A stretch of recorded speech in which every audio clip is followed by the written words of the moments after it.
Bonjour à tous et à toutes et bienvenue dans votre émission Le Debout Congolais d'aujourd'hui qui est présenté par moi, votre humble serviteur, les patriotes Chirac Misasa. Émission Le Debout Congolais ezali manaka o etiami pona ba vrai patriote ba congolais ya solo bana mboka ya solo oyo epesameli bino pona kopesa bino ba information kopesa bino ba réalité oyo ezali koleka na mboka na biso République démocratique du Congo. On parle de réalité, on fait allusion à toutes les réalités. Réalité politique, réalité socio-économique ainsi que les réalités culturelles. Parce que ezali yangwanande ba makambu oyo ezali ko englober tout ce que nous vivons dans notre pays. Voilà pour raison pour laquelle je vous invite déjà à vous abonner très massivement dans notre chaîne YouTube Touboudi News Télévision. C'est sur cette chaîne que vous allez nous retrouver de temps en temps. Et nous vous rappelons qu'il y a déjà des numéros qui sont affichés en bas de vos écrans. C'est au travers de ces numéros que vous allez nous joindre prochainement, au travers vos messages, au travers vos suggestions, parce que ça s'avère très important pour nous. Sans plus tarder, le Toyo Kolobela, sujet moko, sujet yango ezali vraiment trop accablant. Sujet yango ezali vraiment trop saillant. Ezali sujet oyo ezali ko défrayer la chronique ya ba média nabiso. Ezali sujet nini? Ezali sujet par rapport ya ba phénomène sextape oyo ezali ko régner Nikolo oyo. Et cibler beaucoup plus bas serviteurs de Dieu, bas hommes de Dieu. Bon, toyebike bas serviteurs de Dieu, bazali bato sengeli et sengeli bazala exemplaire parce que bazali ba berger ou bazali ko kamba biso ba brebis. Mais comment ça fait-il que phénomène sextape est beaucoup plus ko ciblé bango? Est-ce que bazé sous exemplaire té to bazali ko se laisser faire na phénomène oyo? À partir ya wana ya mituna wana nde to réfléchissa ki to la ki to ya to lobela yango na manaka oyo. Mais avant de commencer, avant d'aborder les sujets à son fond, na kopesa d'abord ba nouvelle oyo ezali oyo eleki na mboka na biso na semaine oyo, surtout na fin ya semaine oyo tozali na nouvelle ya oyo etali augmentation ya salaire ya ba fonctionnaire ya l'état oyo esalemaki na sous le patronage ya mokonzi ya mboka mwana mboka Félix Tshisekedi Tshilombo kaka ndenge alobaki ete na ye pona social ya peuple congolais a lakisi pour unième fois cette bonne volonté là pona komatisa salaire ya ba fonctionnaire en complicité na premier ministre na Sama Lukonde na ministre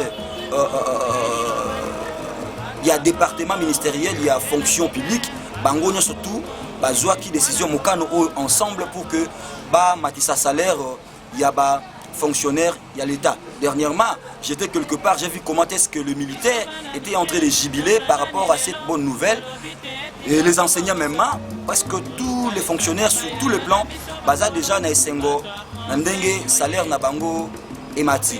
Wana ezali information oyo elekaki au courant ya semaine oyo to silisi na mokolelo dimanche.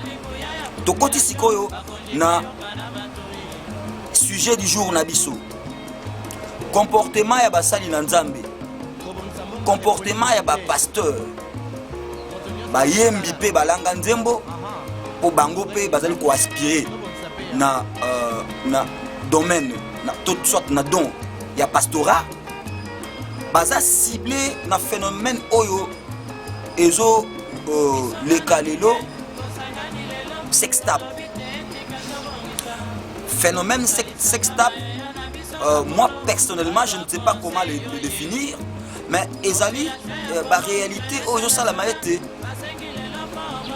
bato ba komi na niveau ya ko panza ba nudité na ba plateforme ya ba média nudité oyo ezalaki na mikolo oyo eleki ezalaki question tabou ezalaki eloko moko oyo ezalaki komona na te na miso ya bato nyonso tout. Mais lelo na 21e siècle tout le monde peut accéder à la nullité de quelqu'un à la nudité plutôt de quelqu'un facilement comme ça.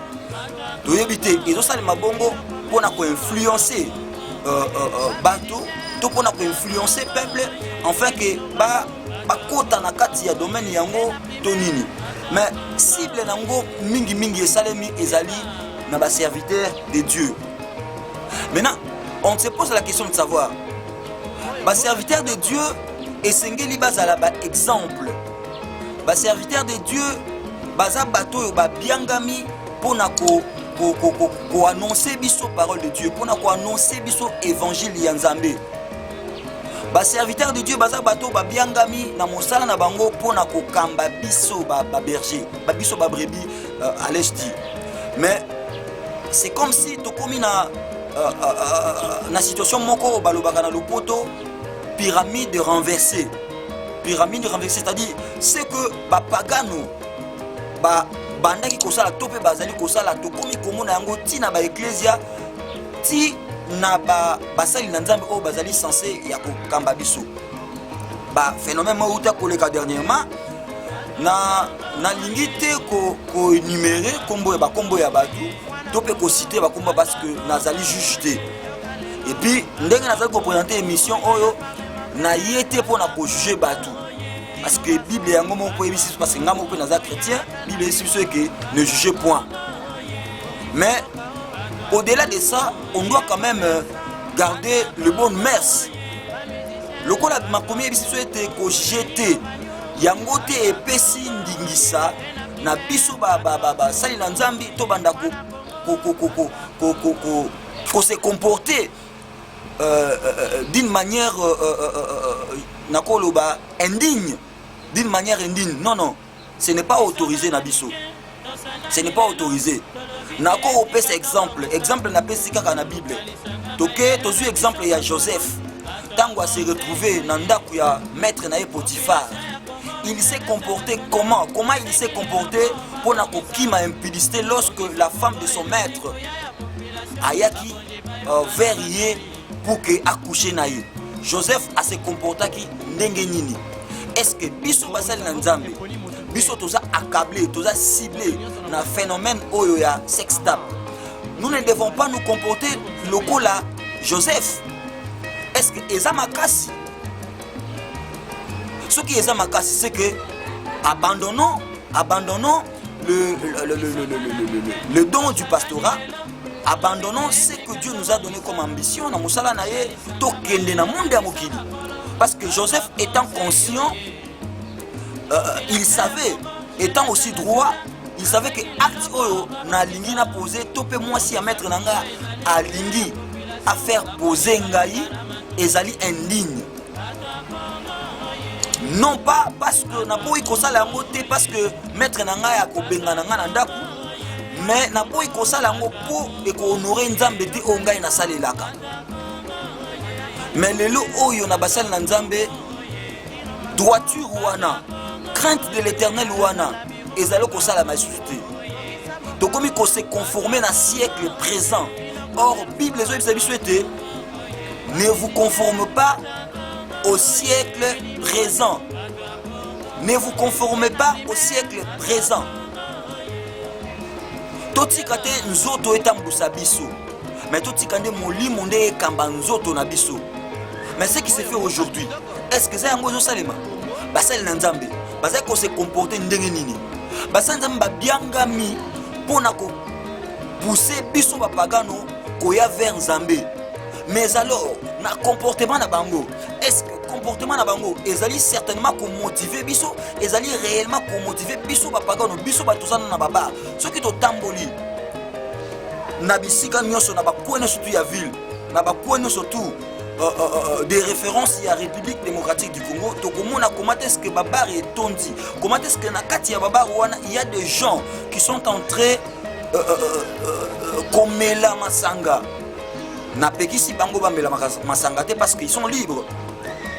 Mais ces gens-là, baza quand même na posa ya koyamba Yesu lokola mokonzi pe mobikisi na bango.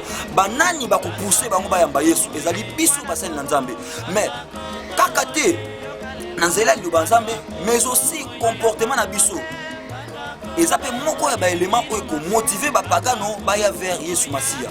Mais alors est-ce que comportement na biso ezali digne? Est-ce que comportement na biso basala na Nzambe ezali komotive bapagano baya vers Yesu Masiya? Nde yango wana mutuna makasi, nde yango wana mutuna makasi. Yo moyembi okomi ko profiter na baseur obengi yaka na studio dans l'idée que vous allez promouvoir peut-être talent na ye, dans l'idée que vous allez accompagner na carrière musicale na yo. Or si ya idée wana oza na pensée mususu, oza na pensée mususu na yebité, est-ce que ça par rapport ya une certaine secte oyo, une certaine personne, une certaine personne, un certain groupe de gens bah ça déjà oh bazali peut-être soumissionné te conditionné ya ko banda ko publier ba bêtises oh ezali ko nuire na bonne mœurs ya population, vous allez ko nuire na bonne mœurs ya mboka. Est-ce que ezali par rapport ya ngote, ezali par rapport ya ngote? Nous devons veiller sur notre comportement. Les serviteurs de Dieu, les hommes de Dieu, nous devons veiller sur notre comportement. Notre comportement doit être digne. Notre comportement doit refléter ce que nous sommes en train de faire. N'est-ce pas, Jésus-Christ nous a obligés d'être ses imitateurs. Nous devons imiter Dieu. Dieu lui-même, Jésus-Christ lui-même, nase na mokili otango ayaki akimaki ekobo, akimaki masumu. Yango apesi biso ebisiso te, nous devons fuir l'impudicité. Parce que et comme la kingai boy parce que élimina ça non, nous devons fuir avec beaucoup de conscience. On ne doit pas seulement avoir la foi dans ce que nous faisons, mais nous devons aussi lier cette foi-là à la conscience. C'est la conscience qui nous permet de distinguer les choses qui sont bonnes et les choses qui sont mauvaises. Nandela ya connaissance, nandela plutôt ya conscience. Conscience des alliés pour rallier biso, conscience des autres na biso ete tous ala na connaissance. Parce que connaissance nous so o ezali libanda ya conscience, ezali connaissance ya mabe.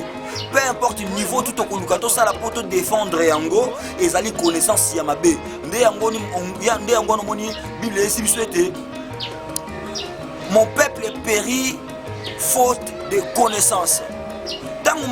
Mon peuple périt faute de connaissance. Bible dit tout simplement que connaissance il faut la lier na conscience. Et ça la connaissance moko ya malamu. Et ça la connaissance moko o eko semer trouble te. Et ça la connaissance moko o eko semer désordre te. Mais ça la connaissance o eko semer unité, o eko semer tranquillité, o eko semer solidarité, o eko promouvoir bonne mœurs. C'est ce que nous voulons. Les hommes de Dieu, vous devez servir Dieu avec toute connaissance. Vous devez servir Dieu avec beaucoup de conscience pour que ruine la société et ça les mater. Pour que ruine la société et ça les mater. Orgueil et bongi na basal nzambe te. Orgueil et bongi te na basal nzambe. Ce que nous voyons aujourd'hui dans nos églises, ça ne nous motive pas. Ça ne nous honore pas. Ce que nous voyons aujourd'hui, ils allaient motiver bisoté, ils allaient pesa biso sengoté. Lokola émission où ils allaient debout congolais, ils ont ambition à éveiller conscience du peuple congolais. Nous devons défendre des valeurs. Nous devons défendre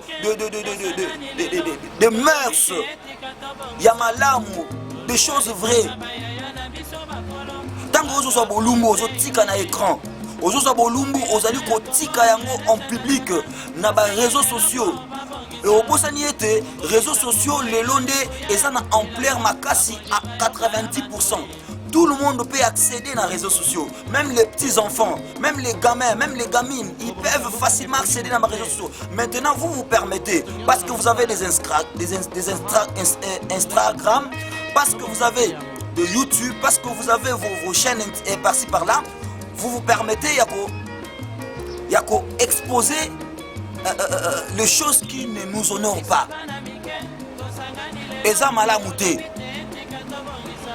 Lelo na sala ki émission oyo kaka mpona kosadresse na basali na nzambe.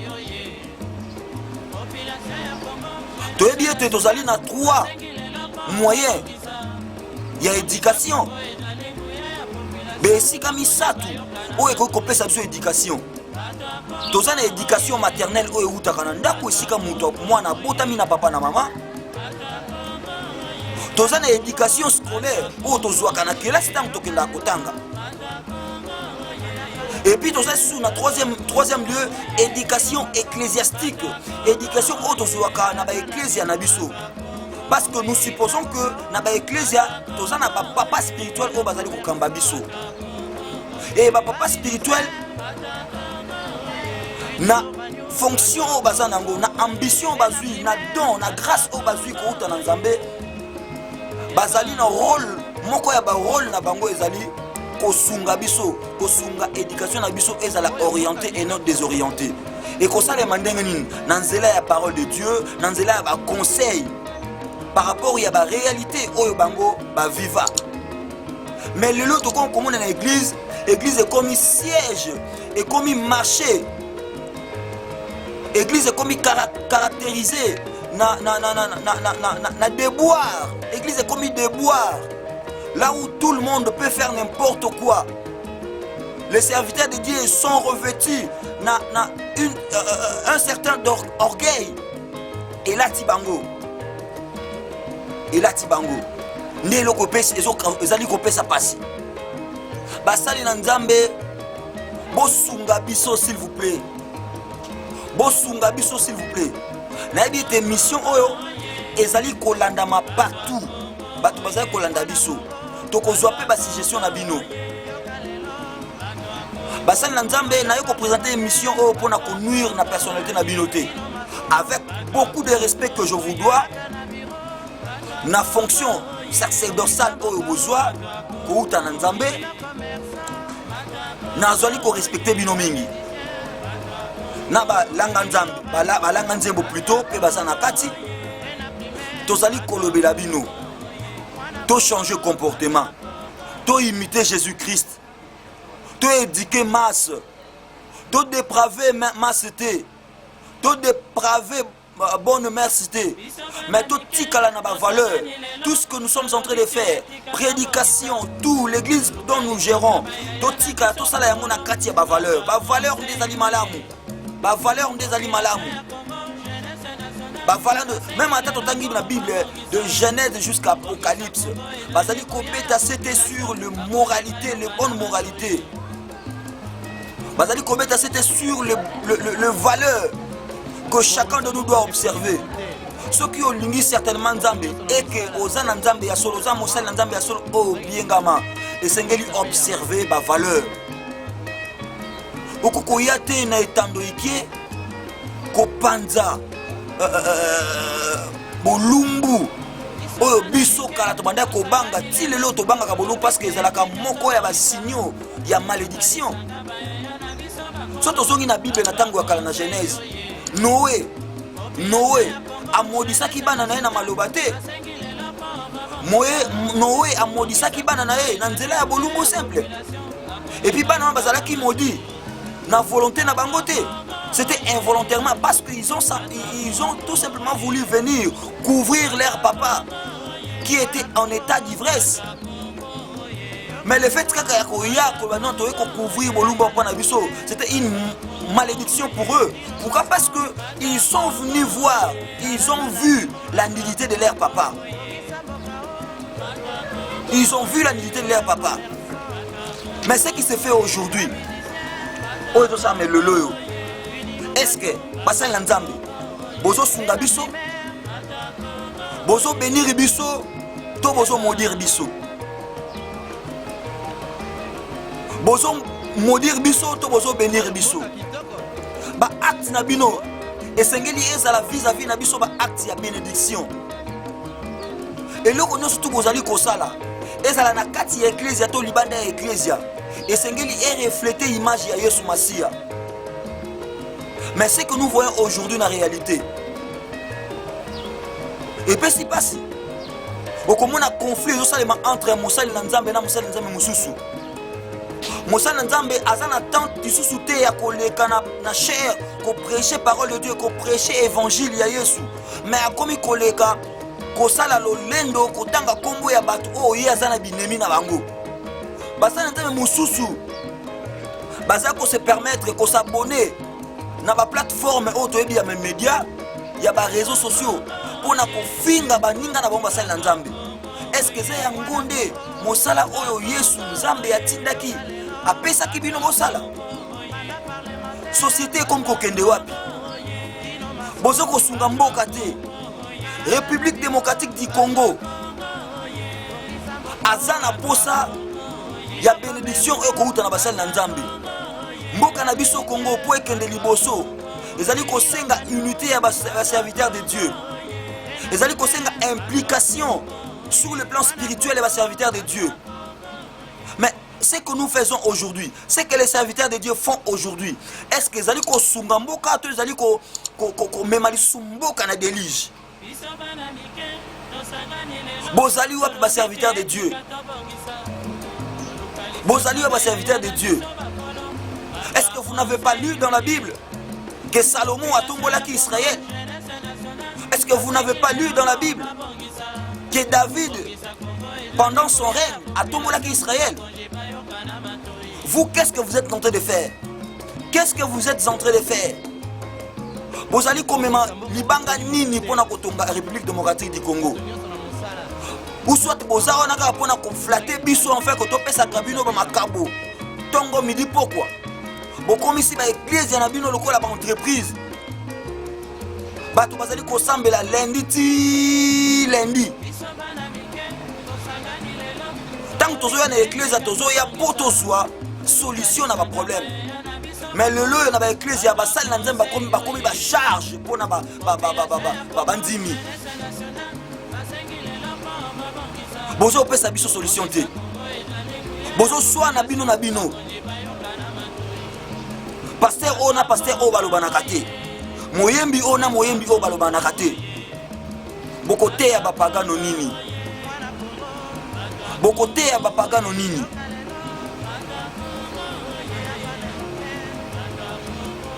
Ne vous conformez pas au siècle présent. Est-ce que vous allez ça là?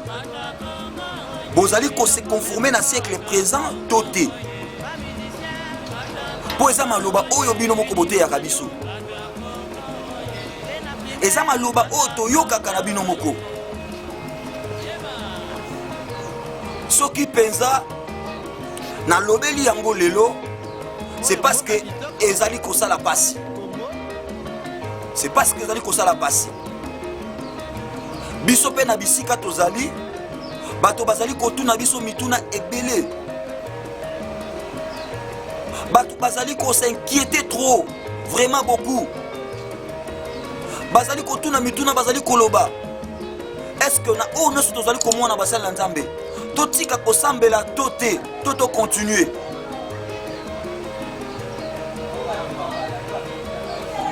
Basala Nzambe bosunga biso. Bandeko bino ba ebomesana. Bosabitua.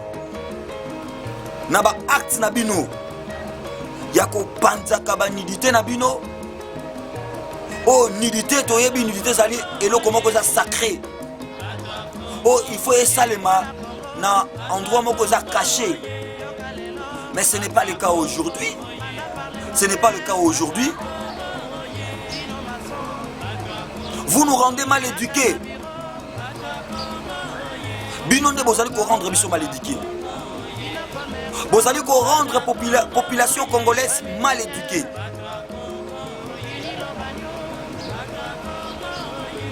Le temps que tu vends dans le Congo, tu bêta masolo ya Congo.